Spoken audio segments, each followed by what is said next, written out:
Chapter 1. Just my luck. The worst part about high school reunions isn't the cheap wine, the fake laughs, or the pressure to look like you've made it. No, the worst part is walking straight into the person who made your teenage years a real hell. And of course, he's standing right by the bar. Tall, cold. James fucking Weller. God didn't just have jokes tonight. He wrote an entire sitcom and cast me as the punchline. I went in hoping he hasn't seen me, but life isn't that kind. He looks up and our eyes lock. His expression doesn't change. Still deadpan, like his whole personality is set to low battery. Leo? Comes a voice behind me. I plaster on my best fake smile. It's Megan, former cheer captain, now CEO of something that definitely sells face cream but pretends it's a tech startup. After 5 minutes of smiling through her humble brags, I glance back, and he's still watching me. Creepy. What's your deal? I mutter mostly to myself as I excuse my way toward the snack table, the one safe haven in this nightmare. I pile some cheese cubes like I'm building a fortress. Anything to avoid the fact that James is now walking toward me. I turn around and pretend to study the punch like it's wine from a private reserve. I hear the clink of a glass behind me. Still lactose intolerant? That voice. I'd forgotten how smooth it was, like silk over a blade. I stiffen. Still a stalker? James steps beside me, not looking at me, but standing way too close for comfort. You're still dramatic, and you're still dead inside. Glad to see we've both stayed consistent. He smiles. Since when does James Weller smile?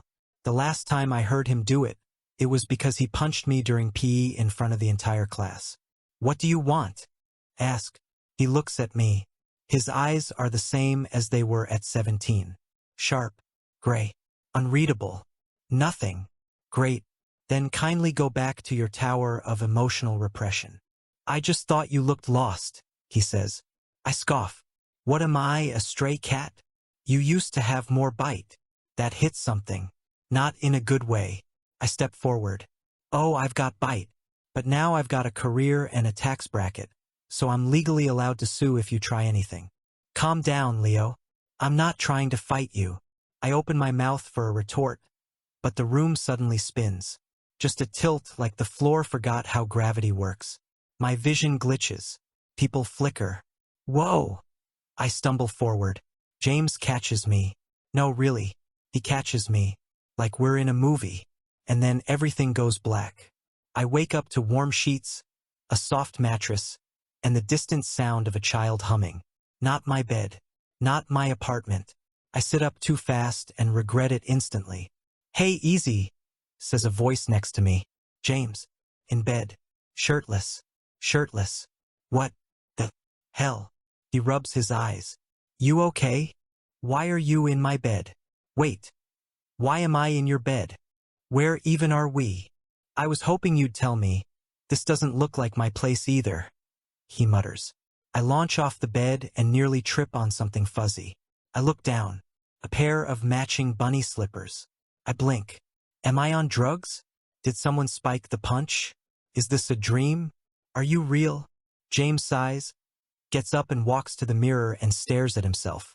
I think we're in some kind of alternate setup. No, no, no. I'm not doing this multiverse crap. This is some elaborate prank. Hidden cameras. You always liked humiliation, right? I spin. Leo. What? He lifts his hand. There's a ring. On his finger. Then I look down. There's a ring on mine. A small voice chirps from the hallway. Papa? Daddy? I made pancakes. I freeze. James doesn't move. The door bursts open and a baby launches himself into the room like a cannonball of cuteness. He jumps on the bed. Up, up, up. Come eat. I stare. I am not breathing. James picks up the kid like it's the most natural thing in the world. We'll be right there, champ. The child grins. You two always sleep late. My voice cracks. Always. The child giggles and runs back out. There's a pause.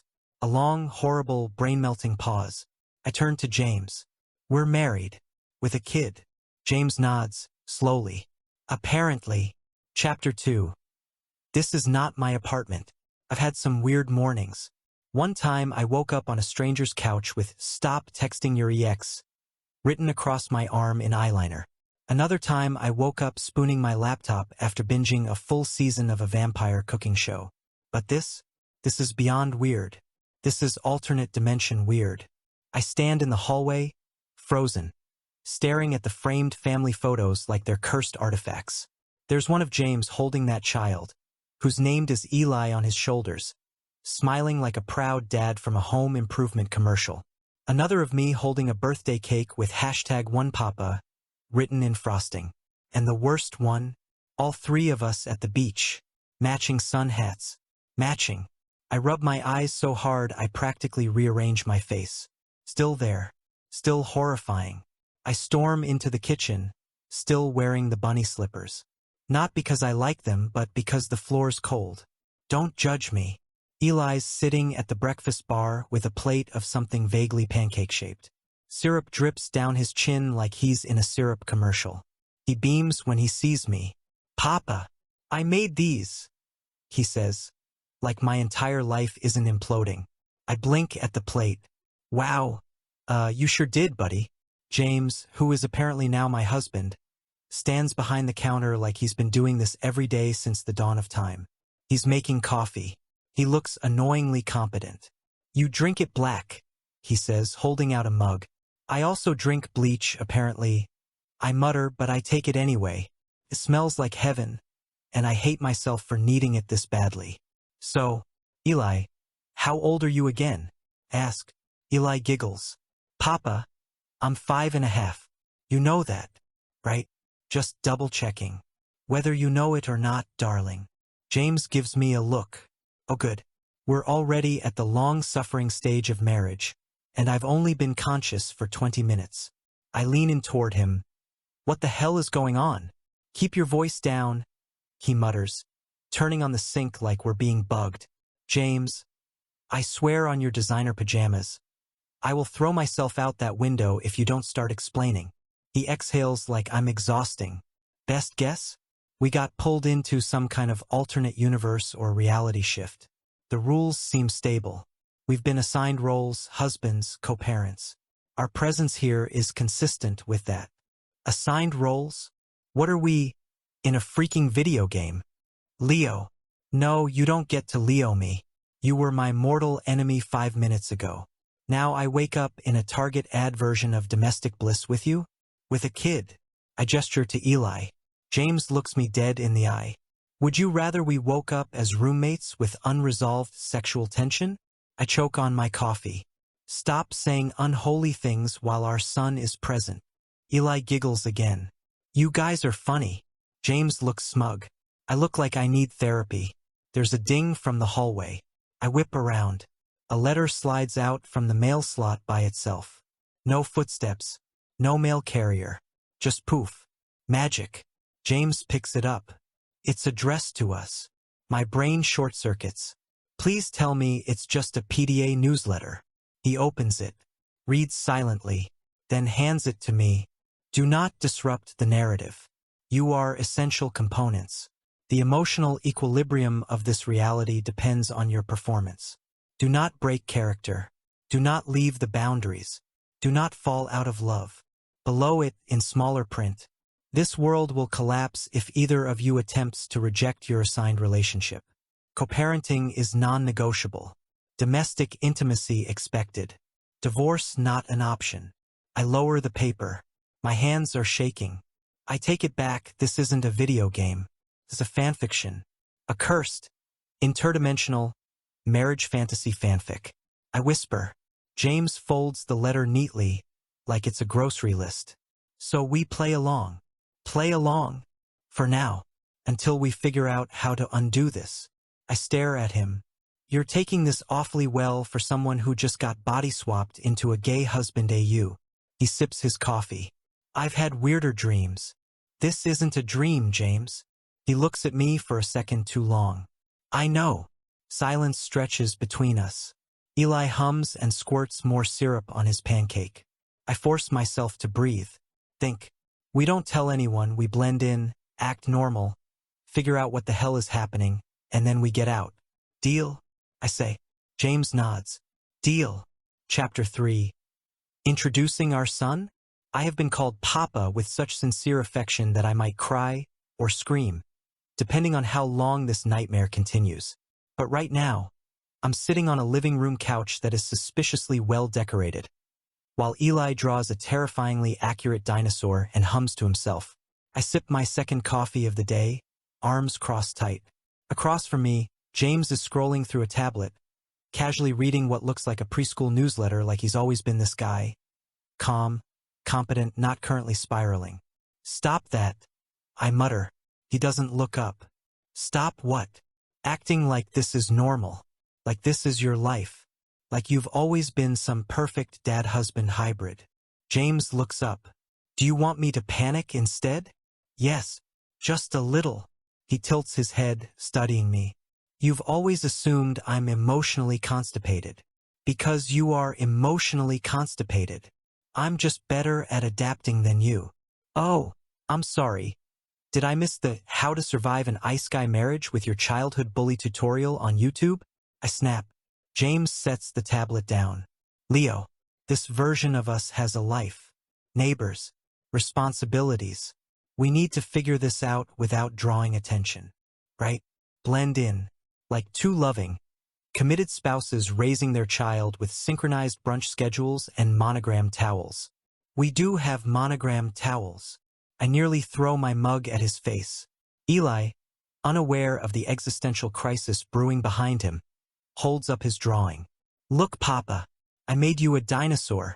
It's you. I blink. I'm a dinosaur? He's strong and roars a lot. Like you when Daddy forgets your snacks. Eli says proudly. James coughs into his hand. Thanks, baby. It's, very accurate. I say, trying not to sound like I'm having a breakdown. Eli beams and climbs into my lap like he's done it 1,000 times before. And honestly, my body reacts like he has. My arms move without thinking. My brain is screaming, but my chest feels weirdly warm. Papa, can I bring my toy dragon to show and tell tomorrow? He whispers. Tomorrow? I look up at James. What's happening tomorrow? James doesn't miss a beat. Preschool. 8:30. We're both listed as emergency contacts. You drop him off. I do pick up. I squint. That sounds suspiciously coordinated. We have a system, he says with a shrug. Do we walk there? Drive? Summon a unicorn? We drive, James says. Fine, show me the car seat. And don't you dare make me figure it out by myself. I mutter. Deal. Later, in the car. The car seat was a battle. I lost. Twice. James had to do it.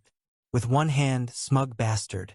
Eli is now babbling in the back seat about dragons and dinosaurs, and how one day he's going to be an astronaut baker fireman. Meanwhile, I'm gripping the wheel like I'm defusing a bomb. The preschool is 2 blocks away. It's cute. Colorful. Looks like it was designed by someone on Pinterest with too much time and a glue gun. Park. Okay, here we go. Operation Drop-Off. Complete the mission without emotional damage. I say, trying to remember how legs work. James leans over before I can open the door. Wait. I freeze. What? You forgot this. You always forget the lunch. He reaches behind me. Too close, too warm, and pulls a little paper lunch bag from the back seat. I-oh. He hands it to me. His fingers brush mine. I pretend that didn't happen. Inside the preschool, I walk in holding Eli's hand, and every adult in the room turns to smile at me like I'm their favorite Hallmark character. Leo, so good to see you. Tell James that casserole was amazing. Eli's been talking about his dad's all weekend. I smile like I'm not dying inside. Haha. Yeah, we're thriving. I kneel to Eli's level, give him his lunch, and try to say goodbye without crying or bolting. He wraps his arms around my neck and whispers, Love you, Papa. Oh no. Oh no, no, no. That was the final boss of cuteness and I was not prepared. I love you too, kiddo, I say. He skips away. I stumble out of the building like a man who just survived war. James is waiting by the car, hands in his pockets. You okay? He asks. No. He opens the passenger door for me. What? I say, trying to be nice. Try harder. And for the first time since this whole mess started, I don't immediately want to scream. I don't like this world, but it's starting to feel dangerously livable. Chapter 4. Fake husbands, real dishes. There are two things I know for sure right now. I don't belong in this world. Whoever designed this alternate universe hates me personally. Because tonight we're hosting dinner.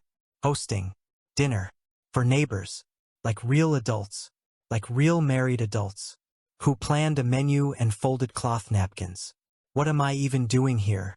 James, I swear to God, if we mess this up and get vaporized by the AU police, I am haunting you.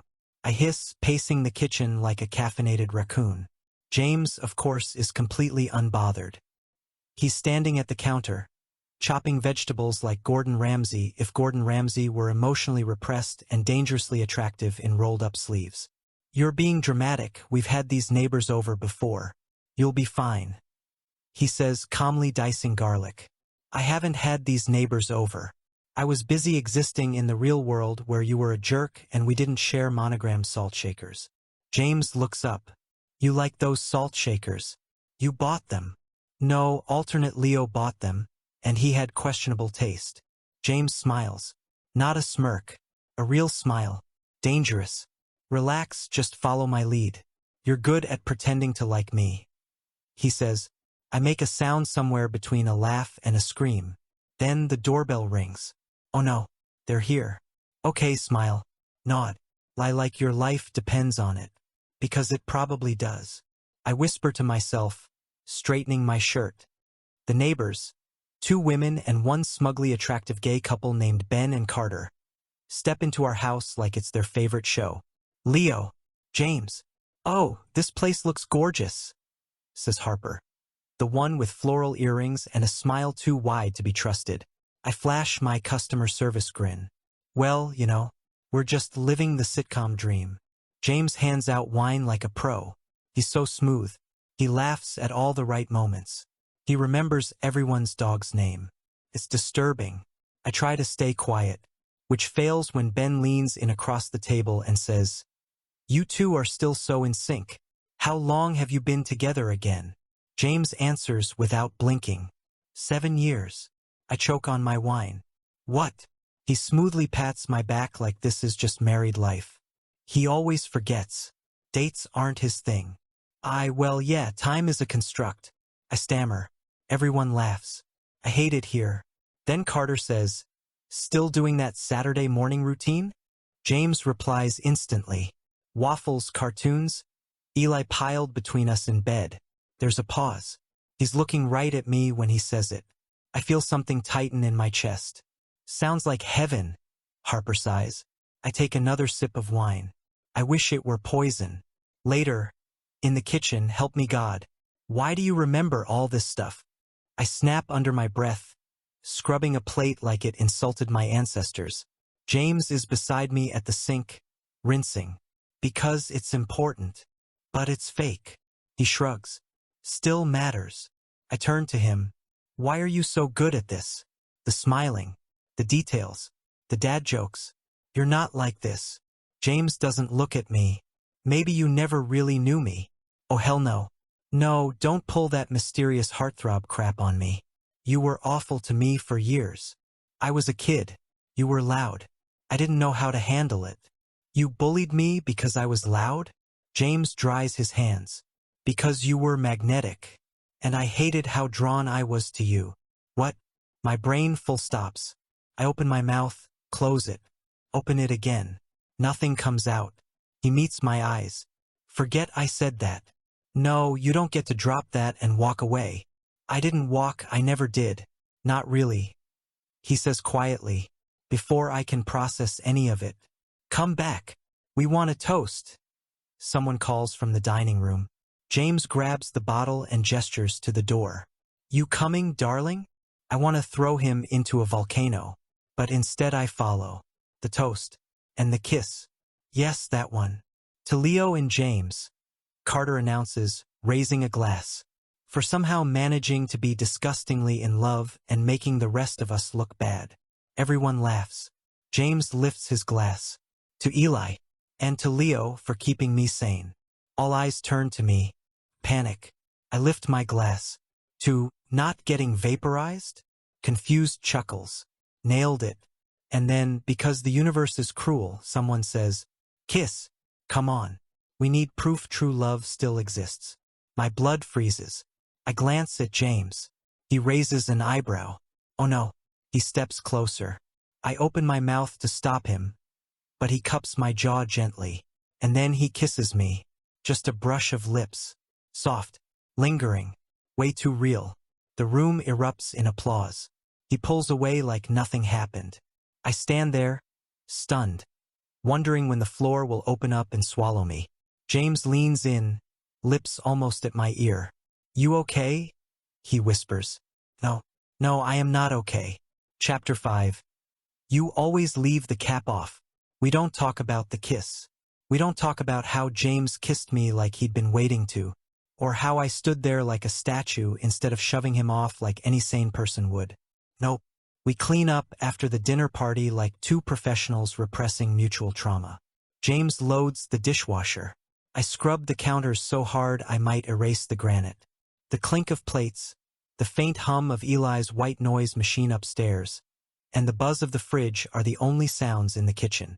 I need noise, something to drown out the echo of that kiss. Thanks, James says. I flinch. For what? For getting through tonight. You were good with them. I deserve an Oscar for best performance by someone actively losing their grip on reality. I mutter, still not looking at him. He snorts softly. I hate how warm it sounds. I meant it, he says. Which part? The toast? Or the part where you made out with me in front of 4 of our fake friends? His voice lowers. That wasn't making out. Oh? And how would you define it, then? James walks over to the sink, rinses a glass, and sets it in the drying rack. Then, quietly, that was the PG version. My brain shorts out like a toaster in a thunderstorm. James, I warn. We have to sell it, you read the letter. He says, voice soft. We could have sold it with eye contact. I hiss. Maybe a forehead touch if we were feeling bold.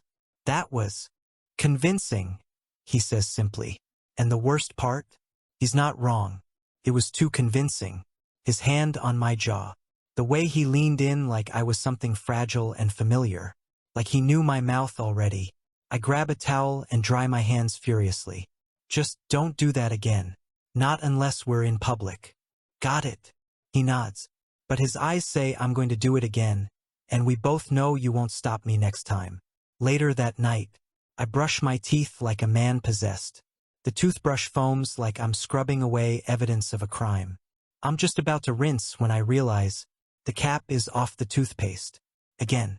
James! I yell through the door. A muffled voice replies from the bedroom. What? You always leave the cap off. A beat of silence. Then, I do not. You always have since high school, even. You used to use the locker room toothpaste like a monster. No cap.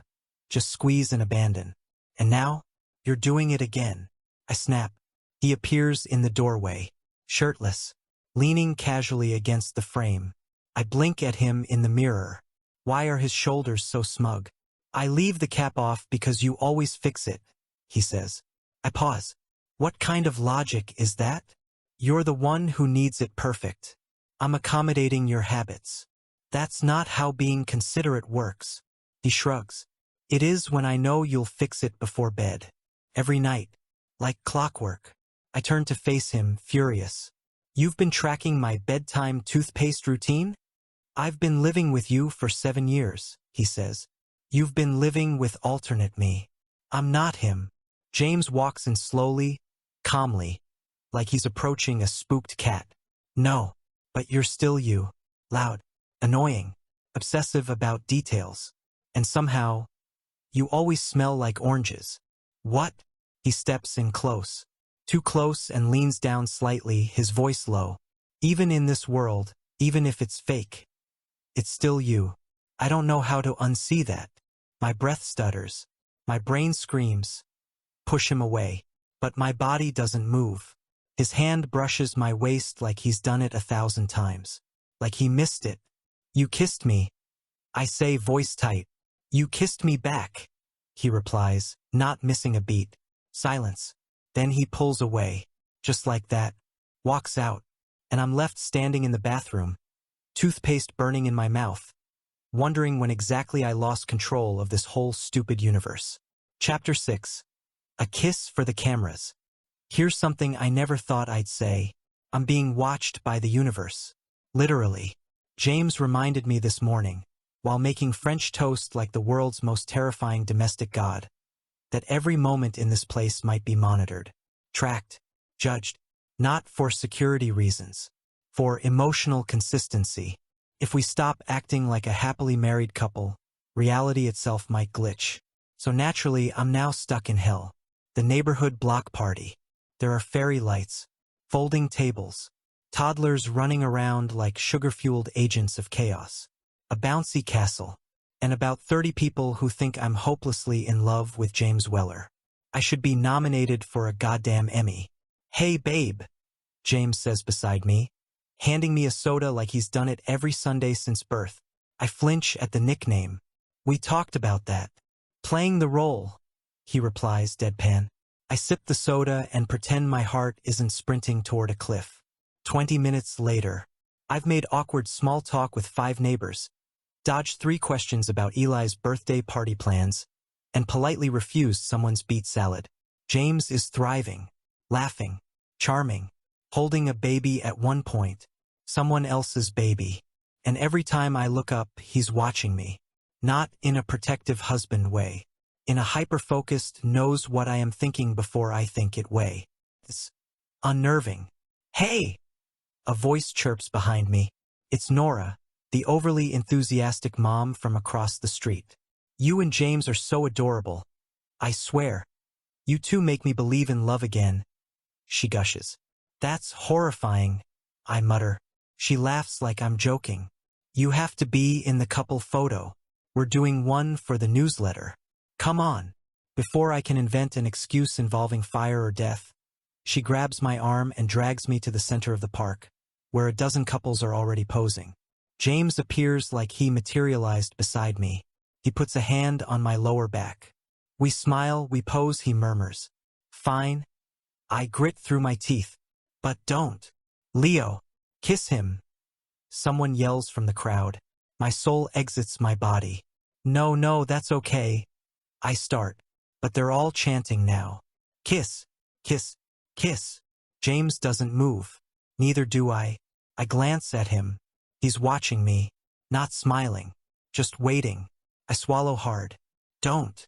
I won't, not unless you say yes, he says softly. Something in my chest twists. Why does he have to say it like that? Why does he look like he means it? I exhale. It's just for show, right? James nods once. Just for show. I close my eyes. Fine. He kisses me. Not fast. Not fake. His hand slips to the back of my neck. Gentle. Like he's done this before. Like he remembers me in a way I don't want to be remembered. I make the mistake of kissing back. Just a second too long. Just enough to feel the edge of something real. The crowd cheers. He pulls away. And I can't breathe. Afterward, on the walk home, we walk side by side. Eli's with the neighbors. We're alone.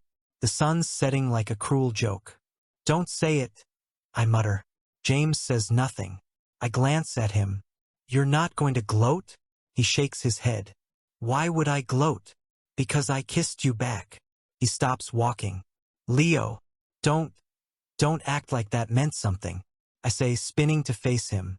His eyes are calm, sharp, quiet. I'm not acting.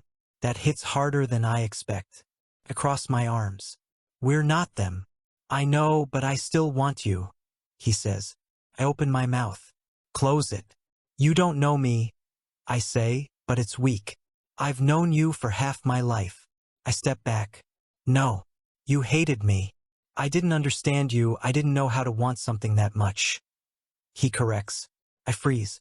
He steps closer, slow, careful, like I might run. Even now, when I know this world is fake, I keep thinking maybe it's giving us a second chance. He murmurs. I never gave you a first chance. He smiles faintly. Not yet. I hate how quiet it gets after that. I hate how warm my hands feel. I hate the fact that, for just 1 second, I want him to kiss me again. Chapter 7? Do you even like me? Something's wrong. And I don't mean the married with a kid in an AU universe kind of wrong. I mean the way James looks at me when he thinks I'm not paying attention. The way he moves around me, too careful, too precise. Like he's studying me. Like he already knows me. Not just this version of me. Me. And that kiss? It wasn't just performance. It was familiar. And that scares the hell out of me. It starts in the attic. We're looking for an old toy Eli keeps asking about. A plush dragon named Nugget. The name alone should be a crime. I'm digging through a box labeled winter stuff / baby photos / maybe firewood? Because apparently past me was an unhinged labeler. James is going through a box in the corner. Dead silent. Too silent. You good? I ask, glancing over. He doesn't answer. I walk over, and I see what he's holding. A photo. Together. I'm curled into his side, asleep on the couch. He's looking at the camera with a small smile. Like he's never been happier. My stomach twists. When was that taken? James doesn't look up. Eli was 2. You had the flu. You fell asleep during movie night. You remember that? Of course. I snatched the photo from his hand. You remember everything, don't you? James stands. Doesn't deny it. I narrow my eyes. Okay, no more vague nonsense. Just tell me the truth. He folds his arms. About what? About you, why you're so good at this. Why you know every little thing about me. About this version of me. Even things I didn't know about myself. I snap. James stares at me for a second too long. Then he speaks. We do have a system. You just don't use it. But I wanted to know every single thing about you, not in reality in this world also. In reality, you bit your nails until you were 15. You pretend to hate surprises but secretly love them. You hum the Jurassic Park theme when you're anxious. You still think about your grandma's garden when you can't sleep. My heart stutters. What? How do you? I remember everything about you, because I spent years watching you. He says, voice steady. Like a stalker? I choke. No. Like someone who couldn't figure out why he hated you so much. My blood runs cold. James steps closer. When we were kids, I told myself I hated you because you were loud, because you smiled too much, because everyone looked at you. But the truth is, I hated you because I couldn't stop looking at you. I take a step back. You bullied me. I know. You made my life hell. I know, he says again, quiet, like he's trying to apologize without actually saying it. Why? Why didn't you just say something? My voice cracks. Because I was scared of what it meant. Of you. James says. I shake my head. That's not love. That's possession. I know that now, but back then I just didn't know how to want something without destroying it. He says, I don't know what to say to that. So I don't. I leave the attic. Later. Alone. Kind of. I'm sitting on the porch swing with a blanket and a brain full of static. The photo from earlier is in my hand. I look at my sleeping face. At James, watching me like I was the only thing in the world. It's fake, right? All of it. This world. This life. This version of him. But the way he looked at me in that photo, that was real. And the scariest part? Somewhere deep down I recognized it. Chapter 8. You're not him. I don't sleep.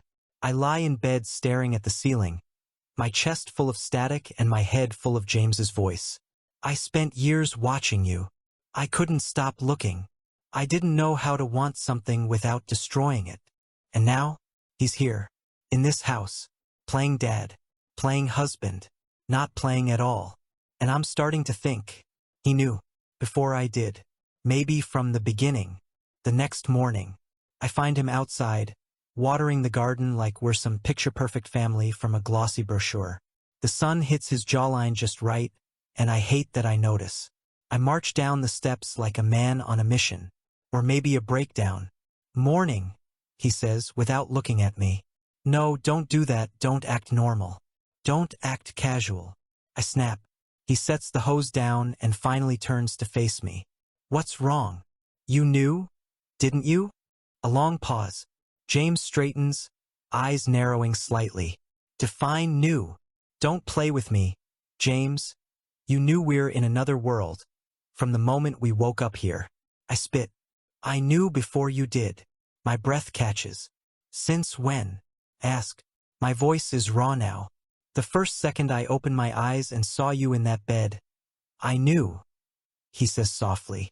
I feel like the air is being pulled out of my lungs. So you've just been lying to me?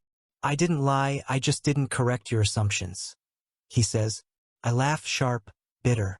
That's called manipulation. No, that's called survival. We were dropped into a fabricated reality with rules we didn't make. I was trying to keep us alive. James snaps. You were trying to keep me? I fire back. That stops him cold. I saw it, the way you look at me. The way you memorized this life. You didn't just fall into the role. You wanted it. Didn't you? I whisper. James doesn't speak. And that says everything. You've been in love with this version of me from the beginning, haven't you? I say. I'm in love with you, not the version. Not the performance. You. He says. I shake my head. No. You're in love with the idea of me. The married version. The version who needs you. You've always needed me, he says quietly. And that hurts. Because maybe it's a little bit true. And I hate him for saying it. You let me walk around here thinking we were in the same boat. You let me trust you. I whisper. I didn't ask for that, James says. I flinch. He sees it. Regrets it. I'm sorry, he says, stepping closer. Don't. Leo. I step back. You're not him. James stops. You're not the James the first knew, you're something else now. Someone who built a life in a lie. And didn't tell me until I had feelings about it. I say. He looks at me with that same infuriating calm. I'd rather have a fake life with you than a real one without. I almost say something. Almost scream. But instead I walk away. Because if I stay 1 second longer, I'll either slap him or kiss him again. And right now, I don't know which would hurt worse. Chapter 9. Rules of the Universe. I've decided to emotionally check out. Like a bad hotel guest. No more morning chats. No more joint drop-offs. No more pretending I'm okay living in a world where James Weller knows the contours of my heart better than I do. I'm done. He gave me a fake life wrapped in affection and withheld the truth. So yeah, I'm checked out. Emotionally gone. Maybe if I stop playing along, this whole fantasy world will collapse, and we can go back to our regularly scheduled hate-holding pattern. Maybe James will stop looking at me like he's starving and I'm a meal he's not allowed to touch. Maybe if I stop feeling anything at all, I won't feel like I'm bleeding out when I see the way Eli smiles when we're all together. It starts small. The photos change. I'm pouring coffee when I notice it. The picture frame on the fridge, the one with Eli at age 3 in a dinosaur hoodie. It shifts. 1 second it's there. The next it's blank. Just white paper. I stare at it, coffee mug trembling slightly in my hand. The photo comes back a second later, but it's not the same one. It's newer. Eli looks older. He's holding James's hand. I'm not in it. I blink. Again. Gone. Back to the hoodie photo. And that's when I know. This world is starting to break. Because I am. Then Eli gets sick. It starts with a small cough. Then a fever.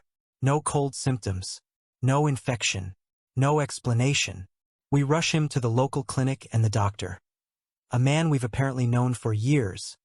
Runs tests, frowns, and says, I've never seen anything like this. Of course you haven't, Dr. Simulation.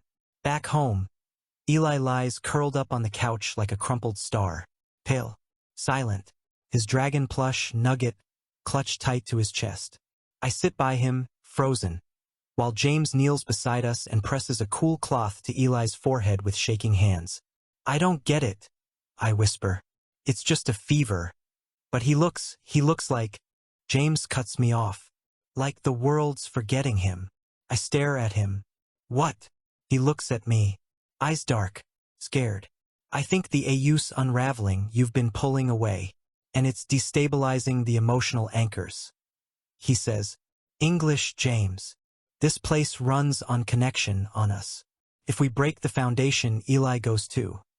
He says, the words hit me like a punch. You're saying if I stop pretending, he disappears? James meets my eyes. This world doesn't care about pretending. It only responds to what's real. I lose it. I stand up so fast I nearly knock over the coffee table. No, that's manipulative as hell. You're trying to guilt me into loving you. I snap.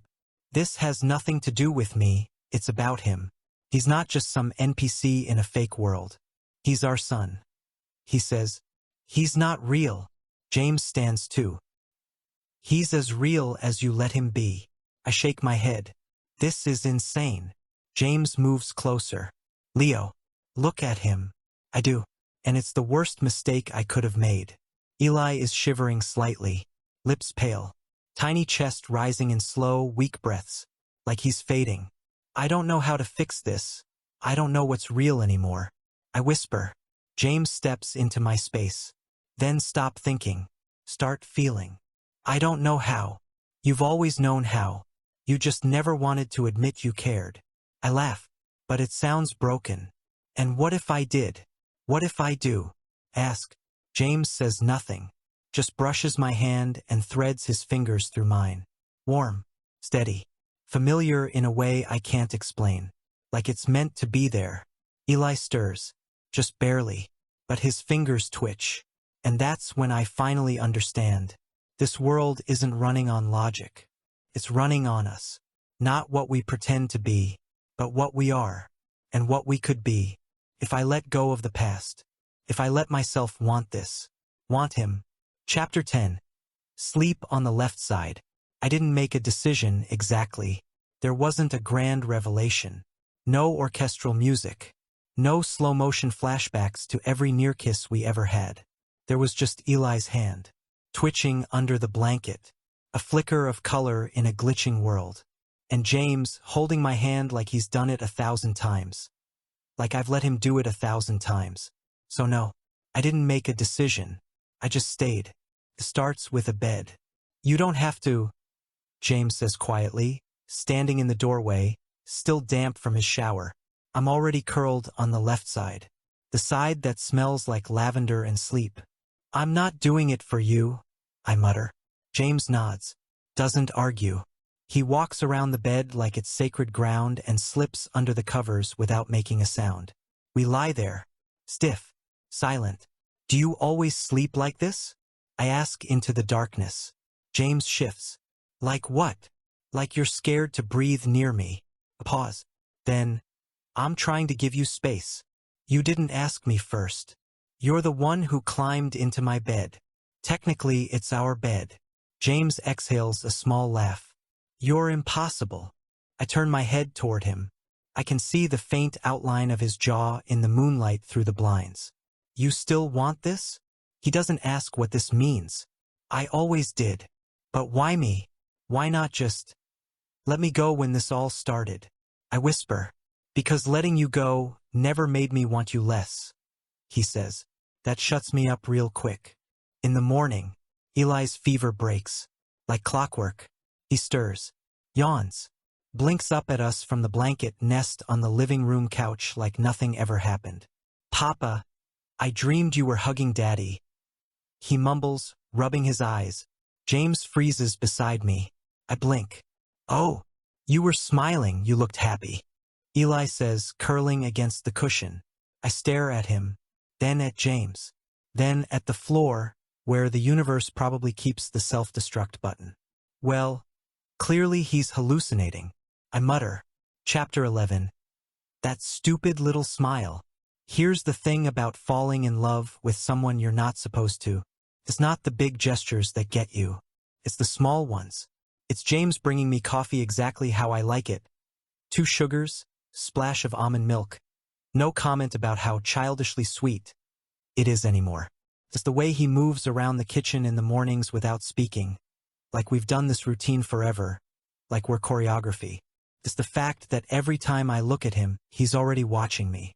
Not with that smug, stoic look he used to wear like armor. With something else. Like I matter. Like I always did. And now? I don't know how to not see it. Breakfast. A quiet bomb. Eli is building a fortress out of banana slices. James is flipping pancakes like he's a breakfast magician. I'm sipping my coffee and pretending I'm not weirdly content. It's too normal. It's unsettling. You gonna eat? James asks without looking, flipping another pancake. I'm considering it, I say. Staring won't cook it faster. I narrow my eyes. Are you flirting with me over breakfast food? James shrugs. If it's working, yes. I choke slightly on my coffee. Eli giggles. And James smiles. That stupid, soft smile. Like I'm the funniest thing in his world. I feel something shift in my chest. Uncomfortable. Warm. Dangerous. I get up too fast. I'll, get the mail. You never check the mail, James says, brow raised. Yeah, well, maybe I'm turning over a new leaf. Or running away from your feelings, he says under his breath. I slam the door behind me. Outside, where it's safe. Supposedly. I stand on the porch with an empty mailbox and a full-blown emotional crisis. I don't want this. I don't want him. Except I do. I want the way he leans against the counter and listens when I talk about dumb things. I want the way his voice drops when he says goodnight. Like he doesn't want the day to end. I want him, and it's terrifying, because this world isn't real. But my feelings? They're starting to feel too real to survive. Later, folding laundry. Again. We're both sitting on the bed, legs crossed, folding clothes like a married couple who just got back from Costco. James reaches for a hoodie at the same time I do. Our hands touch. I jerk back. He doesn't. Still jumpy? He asks softly. I'm not used to this, I mumble. To what? To you being like this. Like what? Like someone I could love, I say, barely above a whisper. James stops moving. The silence between us feels electric. Then softly, you already do. I can't. This isn't real. None of this is real. I say quickly. It feels real to me, you feel real to me. He says. I close my eyes. I hate that I believe you. That night, we're in bed again. Our sides, our space. But it's less space now. But our hands are close, almost touching on the sheets. I keep waiting to wake up. I say into the dark. You're not asleep. I don't know if I can trust you. I don't blame you. You scare me, I admit. Because you might love me, he asks. No, because I think I already do. I whisper. I hear his breath hitch. Then the mattress shifts. His hand slides into mine. No pressure. Just there. I don't pull away. Chapter 12. You were mine before all this. There's something off in the air today. Maybe it's the quiet. Maybe it's the way James made my coffee without asking. Left it on the counter, and didn't say a word. Maybe it's the fact that I woke up still holding his hand from the night before and didn't let go until Eli came in asking for cereal. Whatever it is, it feels like a storm waiting to break. And I don't like it. The spark happens with a letter. Not a note from the school. Not a bill. Not even one of those "you've been pre-approved" fake joy bombs. No, this one's different. Smooth envelope. Black wax seal. No return address. I find it in the mailbox at noon, tucked under a coupon for laundry detergent. I stare at it for a full 30 seconds before I even touch it. When I open it, I wish I hadn't. Every wish comes with a cost. You got what you wanted. Now make sure you don't lose it. I reread it 3 times before I feel my stomach drop. Wish. No. No, no, no. I storm into the house, letter clutched in my fist. James is folding laundry again. Of course he is. Like we're in the middle of a perfectly scheduled life and not standing on the edge of something massive. You wished for this? I say, voice shaking. He looks up, goes still. Leo. No.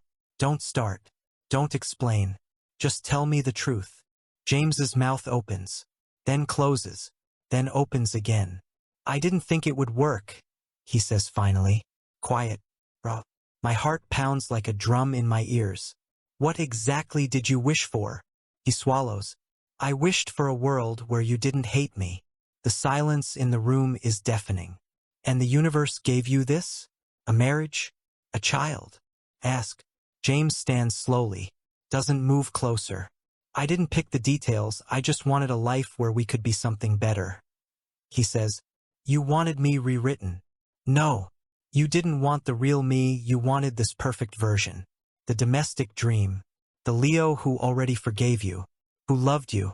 Who didn't remember the bruises from gym class or the names you called me or... I snap. I do want the real you. James shouts. I freeze. He steps closer. His eyes are burning now. I wanted a chance to love you without fear. Without high school.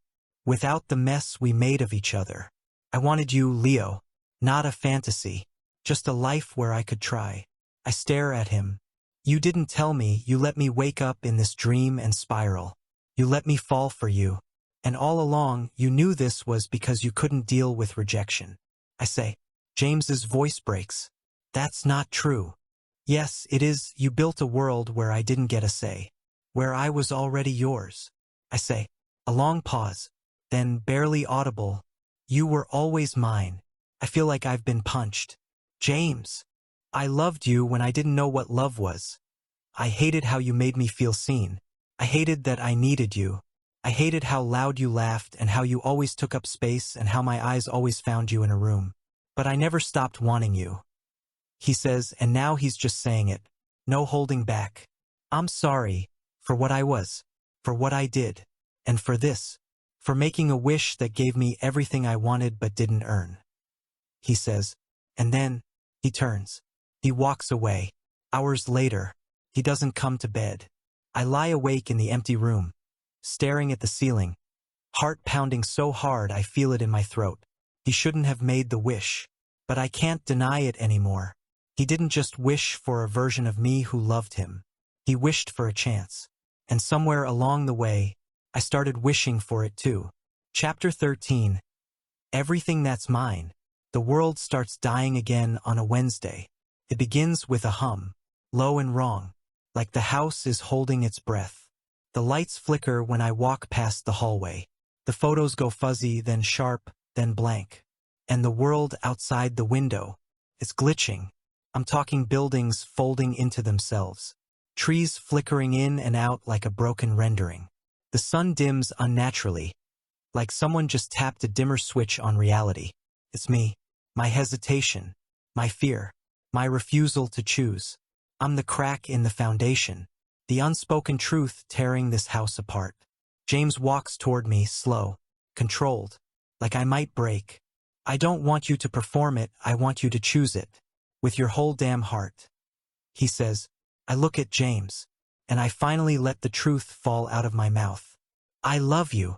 Feels like it cracks me open, like I'm saying it for the first time, in every life I've lived. I hate it.